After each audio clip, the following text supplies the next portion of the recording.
ये बात मेरे गांव की है। जब मैं छुट्टियों में गांव घूमने गया था, मेरे गांव में एक पुरानी खंडर हवेली है जिसमें करीब 100 सालों से वहां कोई नहीं रहता, ना ही कोई जाता। ये बात मुझे मेरे गांव के दोस्तों ने बताया। जब ये बात मुझे पता चली तो मेरा मन करने लगा कि मैं एक बार उस हवेली को देखूं और उस खंडर हवेली के सामने पहुंच जाता और दूर दूर तक कोई नजर नहीं आता। दोस्तों से पूछी कि यहाँ अगल बगल कोई रहता कोई नहीं, बल्कि इस रास्ते से तो लोग आना जाना भी नहीं कर रहे थे। ऐसा क्यों? तो मेरे दोस्तों ने बताया, ये हवेली सिर्फ पुरानी और खंडर नहीं, बल्कि ये हवेली एक भूतिया श्रापित हवेली है। मैं बोला, ऐसा तुम इन्हें यकीन से कैसे कर सकते हो? मेरे दोस्तों ने कहा, यहाँ पूरे गांव का यही मानना है। इसके बारे में एक बहुत पुरानी और सच्ची घटना यहाँ प्रसिद्ध है। मेरे मन में इसके बारे में जानने का ख्याल और बढ़ने लगा। मैंने पूछा, क्या है इसके पीछे की कहानी? तब उनमें से एक दोस्त ने मुझे बताना शुरू किया। आज के करीब 100 साल पहले इस हवेली के मालिक बहुत बड़े जमींदार हुआ करते थे। उनकी एक पत्नी भी थी जो बहुत सुंदर थी। उनका नाम सुलेखा था। उस समय ही डाकुओं के भी खौफ से लोग डरते थे। डाकुओं की टुकड़ी जिस गांव में घुसती थी, उस गांव को पूरी तरह बर्बाद कर देती थी। एक बार डाकुओं के सरदार को जमींदार के धन और संपत्ति पर नजर पड़ी, जिसके बाद उसने जमींदार के घर डकैती डालने का सोचा। इस पर सभी डाकुओं ने हाँ कर दिया। फिर एक दिन वो हो गया जो जमींदार ने कभी सोचा भी नहीं होगा। डाकुओं ने एक दिन जमींदार की हवेली पर रात में डकैती मार दी। जमींदार ने अपनी सुरक्षा के लिए पहले से ही कुछ सिपाही और नौकर रखे हुए थे, जो डाकुओं की हवेली पर आने पर उनसे लड़ पड़े।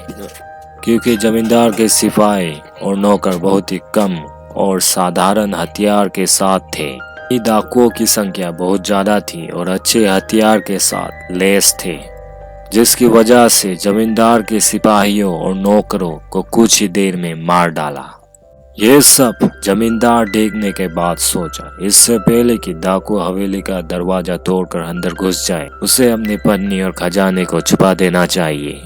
फिर उसने उस खजाने को एक हवेली में ही किसी खुफिया जगह पर छुपा दिया और अपने पत्नी को एक कमरे के अंदर एक और खुफिया कमरे में छुपा दिया और बाहर से कमरा बंद कर दिया। इसके बाद कुछ ही देर में डाकू हवेली का दरवाजा तोड़कर अंदर घुस गए, जिसमें जमींदार की मौत डाकुओं के हाथों हो गई। पर जमींदार ने मरते मरते अपने खजाने का पता उन डाकुओं को नहीं बताया।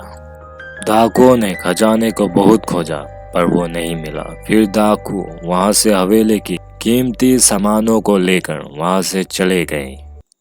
पर जमींदार की पत्नी जो एक खुफिया कमरे में बंद थी, उसका पता किसी को नहीं हुआ। उसकी पत्नी बहुत चिल्लाए, लोगों को बुलाने की कोशिश की, कमरे के दरवाजे को तोड़ने की कोशिश की, पर वो अंत तक कुछ नहीं कर सकी और भूख प्यास से वो तड़प तड़प कर वहीं मर गई।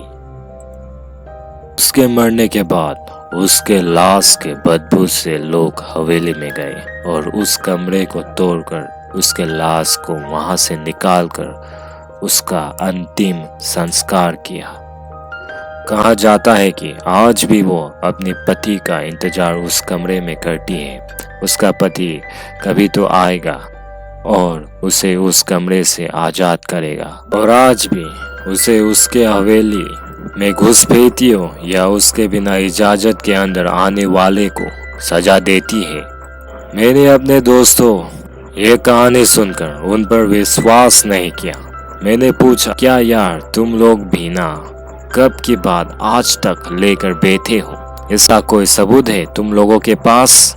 तो उन लोगों ने बोला, कुछ लोगों ने इस हवेली में जाने की और वहां रुकने की गलती की थी, जो आज तक इस सदमे को नहीं भूल पाए हैं। मैंने पूछा, ऐसा क्या हुआ था उन लोगों के साथ इस हवेली में? तब दोस्तों ने मुझे बताया, एक बार एक अपराधी जेल से भाग जाता है और इस हवेली में आकर छुप जाता है। उसके बाद कोई कुछ नहीं जानता था कि उस हवेली में उसके साथ क्या क्या हुआ। बस दूसरे दिन उस अपराधी की लाश उस हवेली में मिली। मैंने बोला, ये हादसा भी हो सकता है। तो उन लोगों ने कहा, एक बार एक चरवाहा उस हवेली में एक रात रुकने के लिए रुक जाता है, जो सुबह जिंदा उस हवेली से तो बाहर आ जाता है, पर अपना मानसिक संतुलन खो देता है। तब से वो आज तक पागल है। ये बात सुनकर मेरी हिम्मत नहीं हुई उस हवेली के अंदर जाने की, इसलिए हम लोग वहाँ से घर चले गए और दोबारा फिर मैं कभी उस हवेली को देखने नहीं गया। तो ये वाकई में ये एक बहुत ही दुख भरी कहानी और बहुत ही डरावनी कहानी है।